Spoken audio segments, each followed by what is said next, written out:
Rádio Café FM apresenta Programa Cristo no Lar. Um programa da Paróquia de São Sebastião de Espera Feliz. Prezado irmão e irmã, bom dia. Que bom estarmos juntos mais uma vez nesta nova semana, hoje quarta-feira. E hoje, nesta quarta-feira, dia 9 de agosto, nós vamos falar um pouco sobre a cultura vocacional, porque o mês de agosto, a igreja lembra com mais amor e carinho das vocações. Tem as vocações sim, mais específicas, mas todo chamado, toda vocação vem de Deus. Então hoje a gente vai conversar um pouco sobre essa questão da cultura, claro, um pouco mais focada nessa questão da vida do seminário, porque afinal de contas, semana passada, domingo, celebramos o dia do padre, que foi lá na sexta-feira. Então a gente está aí, vamos conversar um pouquinho hoje sobre isso. Então vamos iniciar o nosso momento em nome do Pai, do Filho e do Espírito Santo. Amém. Então antes da gente conversar um pouco sobre esse mês vocacional, vamos ouvir uma música. A música Quem Perde a Sua Vida a Encontrará, com a Adriana. Porque quando Jesus fala a semente que não morre, então ela não vai gerar vida. A semente, para gerar vida, precisa morrer, a entrega. Então assim funciona também com a vida vocacional. Muito bem, então olhando para... É claro que quando a gente fala a igreja no mês de agosto dedica mais às vocações, a igreja lembra das vocações o ano todo. Mas o mês de agosto é um mês mais específico. É um mês porque a gente tem um mês todo para dedicar com mais amor e carinho sobre as questões vocacionais. Como, por exemplo, setembro é o mês da Bíblia. A gente não pega a Bíblia só no mês de setembro, de forma alguma. A Bíblia a gente pega diariamente. Mas um mês para a gente debruçar mais atenção sobre a Bíblia. Então, caso assim, também é o mês de agosto. Para que a gente possa rezar mais, orar mais e dar mais ênfase à questão vocacional. A gente sabe que o nosso... Falando mais do mundo ocidental, a gente vê assim, muitas pessoas falando as crises vocacionais, as vocações mais específicas, às vezes os seminários vazios. A gente precisa entender primeiro que o mundo ocidental é muito secularizado. O modo hoje de seguir Jesus é mais individualista, é mais intimista, é mais no sentido egocêntrico. Mas enfim, a gente pode até ir conversando, vendo as dificuldades, para que a gente possa ir rezando, porque o trabalho vocacional não é o trabalho de uma pessoa só. O trabalho vocacional é o trabalho da igreja, é a oração da igreja que vai tocando o coração das pessoas para que elas possam dizer sim ao chamado de Deus. Então, olhando para a questão da cultura vocacional, no documento do Congresso Vocacional Europeu, celebrado em Roma em maio de 1997, a certa altura se fala de um salto qualitativo, claro, colocando aqui entre aspas, que a pastoral vocacional deveria fazer. O primeiro passo seria o seguinte: se a pastoral das vocações nasceu como emergência ligada a uma situação de crise e de indigência vocacional, hoje não pode ser pensada com a mesma precariedade e motivada por uma conjuntiva negativa, mas, ao contrário, aparece como expressão estável e coerente da maternidade da Igreja, aberta ao plano irrefreável de Deus, que sempre nela gera vida, porque é dentro do seio da igreja, é ali que nascem, as vocações nascem, é dentro do seio da igreja, da comunidade. Se a comunidade não lembra de rezar, pedir pelas vocações, então também não vai suscitando vocações, porque a vocação, claro, é um chamado que Deus faz a cada pessoa, é no coração que Deus chama, mas para isso precisa também despertar a consciência, despertar os dons. Então, O texto quer dizer, esse texto que nós acabamos de citar, esse texto quer dizer, já então que, embora a pastoral vocacional tenha nascido como tal, em situações críticas e por efeito da contração progressiva do número dos candidatos ao sacerdócio e à vida consagrada, já não pode ser considerada fruto um pouco improvisado da emergência, mas como expressão da identidade profunda da Igreja e de seu modo de ser normal, como comunidade de chamados e chamadores. Então, se existem os chamados, as chamadas, também tem os chamadores, as pessoas que convocam, que chamam, as pessoas que estão ali atentas e elas podem estar chamando a pessoa. Nada melhor do que ter o chamado é quando dentro da própria celebração as pessoas vão tocando, vão lembrando, se tem algumas coisas ligadas às questões vocacionais, então ali é o chamado que vai acontecendo. Então, crise ou situação de emergência, efetivamente, como ainda a gente vai tocar nesse assunto mais à frente, sobre essas crises, então significa problema a ser remediado imediatamente. Quiçá, sem pensar muito no assunto, estancando de alguma forma a situação excepcional que se criou. Então não é, porém, o caso da problemática vocacional, que não é apenas a crise dos seminários, meio vazios. Não é só a crise dos seminários, meio vazios, e das paróquias desguarnecidas, mas sim é um problema de todo crente, de toda a pessoa que crê em Deus. Então, chamado por Deus a realizar uma missão pensada e confiada por Ele. Porque quem chama é Deus, a vocação vem de Deus, o mundo é de Deus, a messe é de Deus, e nós estamos aqui para trabalhar para Deus, instrumentos de Deus.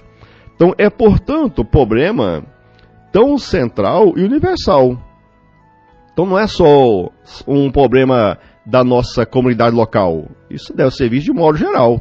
Então, tão vital e essencial na igreja, que diz respeito a todos e exige respostas estáveis e definitivas, intervenções radicais e globais, talvez até mudanças também desafiadoras no modo de pensar, de conceber a fé, a salvação, o testemunho, a própria vocação, a experiência de Deus. Então são transformações que delinearão sempre mais a identidade do crente. Então, quando fala a questão ligada ao domingo passado, que nós celebramos o Dia do Padre, claro, foi lá no dia 4, dia de São João Maria Vianney, mas quando fala em questão vocacional, isso é uma questão de todo crente, é uma questão de toda a igreja, porque essa gente gosta, claro, tem gente que gosta do padre, tem gente que também não gosta, a gente sabe disso, né? Isso é meio normal, mas a indiferença hoje com a igreja, de modo talvez até mais com o padre, é muito grande. Mas enfim, quando fala nessas questões de vocação, se demos a Eucaristia na missa, é porque existe o padre. Se não tiver o padre, não vai ter Eucaristia, porque quem transforma a Eucaristia em corpo e sangue, é claro, é por obra de Deus, mas isso se dá pelo padre. É Jesus que confiou isso ao padre, ao sacerdote, porque o sacerdote ele age em persona Christi. Se não tiver o sacerdote, não tem Eucaristia, que é o nosso bem maior dentro da nossa igreja. Então, vocação é isso. Vocação é um trabalho que deve ser feito não a partir de uma pessoa só, mas a partir de nós. Nós que estamos dentro da igreja. É missão nossa, é dever nosso lembrar, rezar, orar, cativar e até dar aqueles toques, né? Para que as pessoas possam se despertar para esse chamado de nosso Deus. Muito bem, então vamos agora ao Evangelho. O Evangelho de hoje, desta quarta-feira, que está em Mateus capítulo 15, versículo 21 até o versículo 28. Proclamação do Evangelho de Jesus Cristo segundo Mateus. Naquele tempo, Jesus retirou-se para a região de Tiro e Sidônia. Eis que uma mulher cananeia, vindo daquela região, pôs-se a gritar: Senhor, filho de Davi, tem piedade de mim. Minha filha está cruelmente atormentada por um demônio. Mas Jesus não lhe respondeu palavra alguma. Então seus discípulos aproximaram-se e lhe pediram: Manda embora essa mulher, pois ela vem gritando atrás de nós. Jesus respondeu: Eu fui enviado somente às ovelhas perdidas da casa de Israel. Mas a mulher, aproximando-se, prostrou-se diante de Jesus e começou a implorar: Senhor, socorre-me. Jesus lhe disse: Não fica bem tirar o pão dos filhos para jogá-lo aos cachorrinhos? A mulher insistiu: É verdade, Senhor, mas os cachorrinhos também comem as migalhas que caem da mesa de seus donos. Diante disso, Jesus lhe disse: Mulher, grande é a tua fé, seja feito como tu queres. E desde aquele momento, a sua filha ficou curada. Palavra da salvação, glória a vós, Senhor. Então, antes da gente comentar um pouco sobre o Evangelho, vamos ouvir mais uma música, Jesus, Filho de Davi, com Tony Allison, porque o reconhecimento da mulher é isso, né? O Jesus é o Filho de Davi, é o Senhor, Filho de Davi, é o homem que faz milagre. Muito bem, então vamos conversar um pouco sobre o Evangelho, sobre o Jesus que cura, mas cura a partir da fé, a fé daquela mulher cananeia. Então, a mulher cananeia, de que nos fala o texto de hoje, é designada por Sírio-Fenícia. Em Marcos, lá em Marcos, no capítulo 7, versículo 24 ao 30, lá então aparece a mulher como Sírio-Fenícia. Bem, o que ambos os evangelistas pretendem indicar, tanto Mateus como Marcos, é que se trata de uma mulher pagã. Uma mulher pagã, não é uma mulher judia, não é do povo judeu. Então a cena, sob o ponto de vista literário, está construída no esquema pedido-recusa. É a mulher que pede, mas ali poderia haver a recusa de Jesus. Tanto é que os discípulos até tentaram impedir a mulher. Então, no caso, há um crescendo que, partindo do silêncio,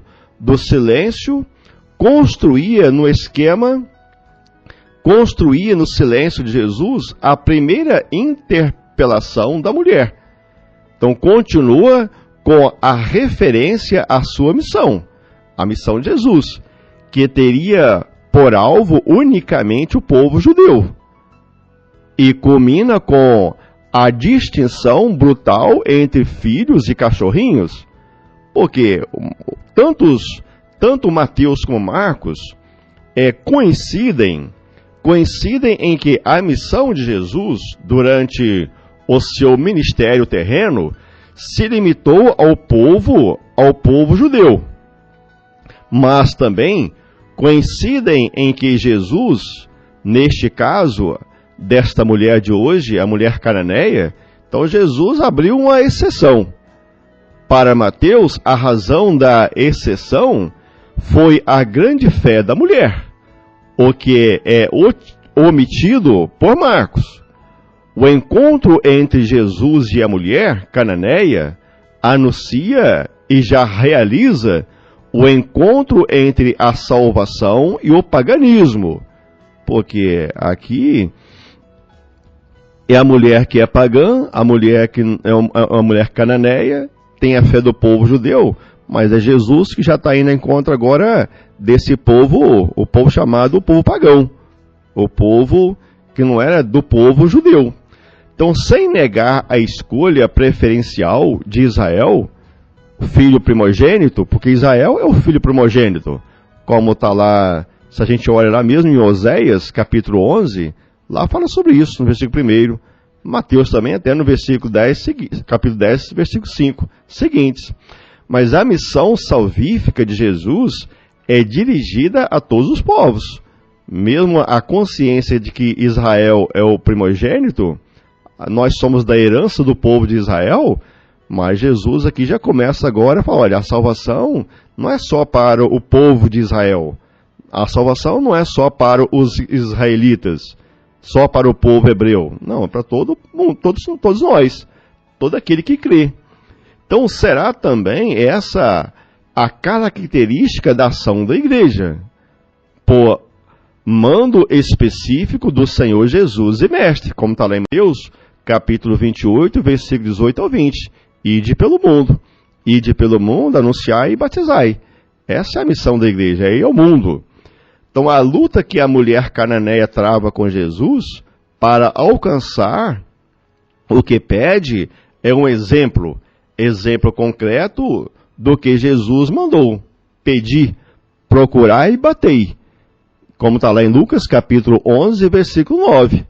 Então, a confiança ilimitada da mulher cananeia dá-lhe coragem, dá-lhe atrevimento para se dirigir ao Senhor e pedir um milagre. Deus apenas aguarda de nós a fé.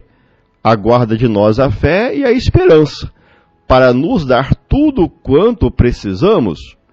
As provações da vida, em vez de nos desanimarem, devem acender em nós uma esperança cada vez maior.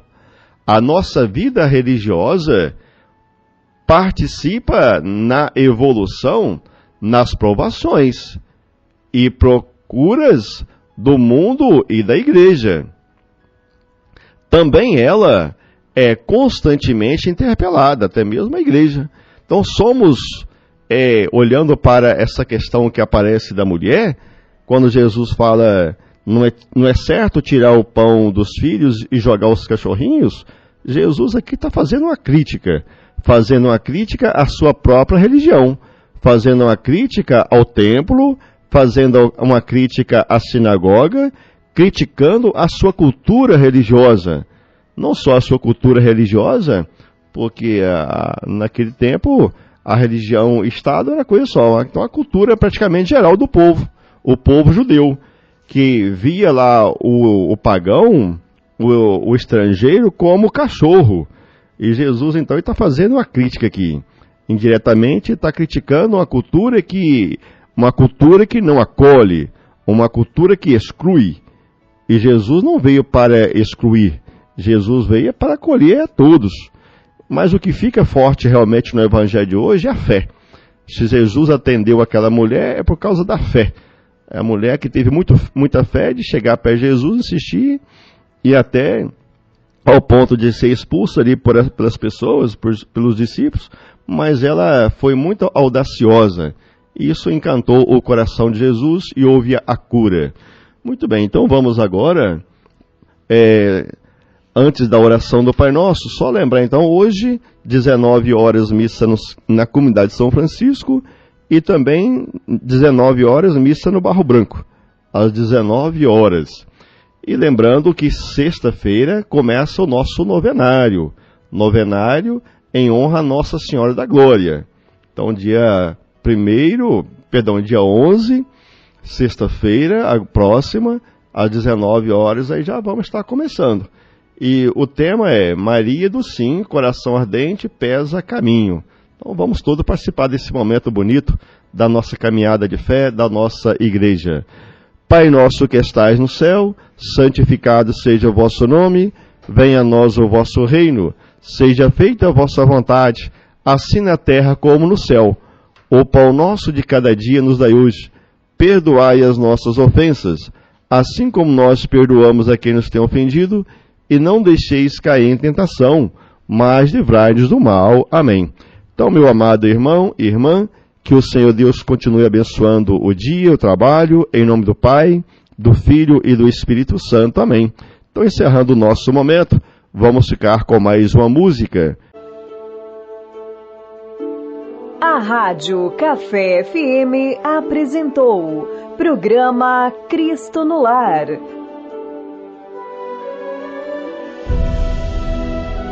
Um programa da Paróquia de São Sebastião de Espera Feliz.